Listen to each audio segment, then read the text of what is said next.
Well, when the New South Wales Premier Mike Baird announced plans to ban greyhound racing across the state, the ACT was quick to follow suit. But yesterday's change of heart by the New South Wales Premier, his decision to reverse the state's proposed ban from July next year, has now put the ACT Chief Minister Andrew Barr in a bit of a bind. Mike Baird's decision to give greyhound racing, quote, one more chance, will see the sport continue in New South Wales, though with a reduced number of tracks and race events. A new regulatory regime will also be created that will impose mandatory life bans and increase jail terms for live baiting of dogs. The ACT's Chief Minister Andrew Barr says he wants to see more details of New South Wales' new regime for greyhound racing before he decides on his next move. The situation in the ACT is clearly highly contingent on what happens in New South Wales, in that the industry, such as it is in the ACT, is predominantly driven by New South Wales participants who come here to race. That's the ACT Chief Minister Andrew Barr. Well, Kel Watt is a spokesperson for the Canberra Greyhound Racing Club. Kel, welcome to RM Breakfast. Thanks very much, Fran. Good to be with you. I'll come to the move now for the ACT Chief Minister following Mike Baird's change of heart. But just, he did say there the industry here in Canberra, such as it is. Can you give us a sense of how big the industry there is in Canberra before we go on? I can indeed. Look, there's only the one track. You know, the ACT obviously small geographically, and it operates more or less as a part of regional New South Wales racing scene. There's 400 participants that live inside the ACT, but there's also around about 300 that live in surrounding New South Wales. It's worth about $2 million a year to the ACT economy, and that's based on just the one Sunday afternoon race meet. They've recently expanded to also include Wednesday.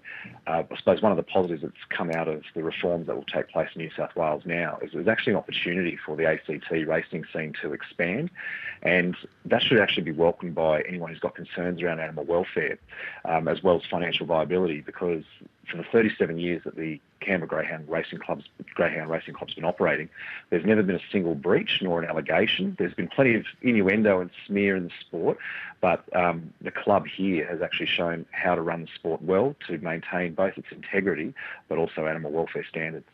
Okay, when you say there's an opportunity for the ACT to expand, well, first things first, the ACT Chief Minister doesn't appear to know exactly what the New South Wales Premier's backflip means for the greyhound racing industry in the territory, or what he's going to do.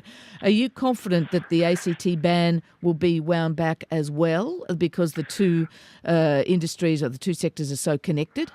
Well, I suppose this is part of the frustrating thing. The New South Wales Premier announced on July the 7th that there would be a ban in New South Wales based on the McHugh report. Now, that report, I've got to say there's a lot of facts and figures that are being reported as though they are facts and figures. But that wastage rate, for example, that's widely reported around about 68,000 dogs have been put down over the last decade, that is simply wrong. It's flawed data collection, and that is another whole long conversation. But I can assure you... Well, I'm just going to take issue on that briefly, because others have told us it's wrong on this show too, but then when we've grilled them, the figures are still enormously high. In fact, we spoke to a veterinarian on this program who conceded he had put down, tens and tens of dogs every week for the last X number of, 20, 30 years. So the numbers are nevertheless high. Oh, look, too high. And I think I don't come into this conversation as an apologist. I've come into this conversation as somebody that's working with the Canberra Greyhound Club and sees how the sport can be run very, very well with incredibly low injury rates, well-managed governance of the club, and making sure that things like the unnecessary euthanasia are eliminated, and there's never been live baiting here, for example. So I don't want to get into debates about things I don't understand, but I can tell you exactly what goes on in Canberra, and it's a model of how the sport should be run.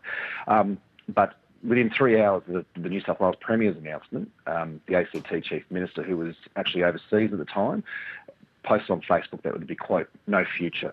Now, there's no way that the ACT government could have digested a 1,000-pages report, got advice from the departments, and fully considered the implications. So that was disappointing, and that was made without any consultation. It was only a month earlier that the racing minister, after being pressed by animal activists and budget hearings, showed incredibly strong support for the sport, spoke about the positive economic impact, acknowledged there was no animal welfare issues here in the ACT, and also recognised the great social contribution they make to other charities and fundraising events around. So in June, they're being praised. In July, there's a knee-jerk reaction to follow New South Wales. And it took 48 days, Fran, from the time that ban was announced on Facebook in the ACT to actually then meet with a racing minister. The racing minister looked us in the eye and said that a ban, quote, was not government policy. They were waiting to see the implications of the ban in New South Wales and to then feed that into considerations around the review of the MOU between the ACT government and the harness, thoroughbred and greyhound racing codes in the ACT. That just is a happy coincidence that there's a new one to start on the 1st of July next year. So that was the position that we were in.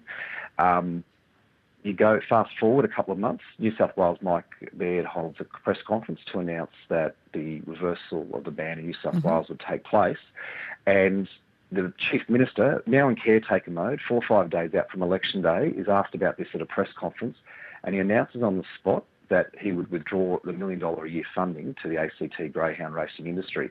Again, with no consultation, again, no policy discussion with his colleagues, and really, you've got here a sport that doesn't have these issues that people are concerned about being punished, and the only one's going to be punished when others have a chance to reform right across the country.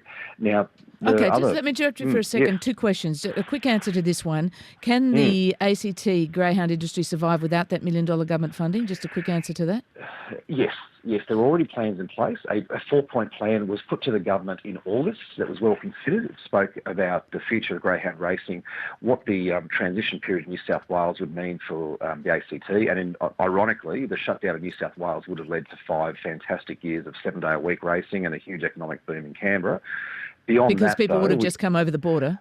Yes, because the legislation... Is it going to work the other way now? In an interview with the ABC yesterday, the Chief Minister said he needed more detail from the New South Wales government's plans on closure of tracks, because if it continued to ban greyhound, if he continued with a ban of greyhound racing in the ACT, people similarly could just walk across the border the other way to go to the events that now will be running in New South Wales. Is that true? It could be that simple, and we don't know, and that's where we're at this morning. Until the final devil in the details produced in New South Wales, and the greyhound racing New South Wales final plan comes together, we're in a bit of a wait and see. The Canberra Club will continue to operate, but if that money is withdrawn, the Canberra Club can continue to operate.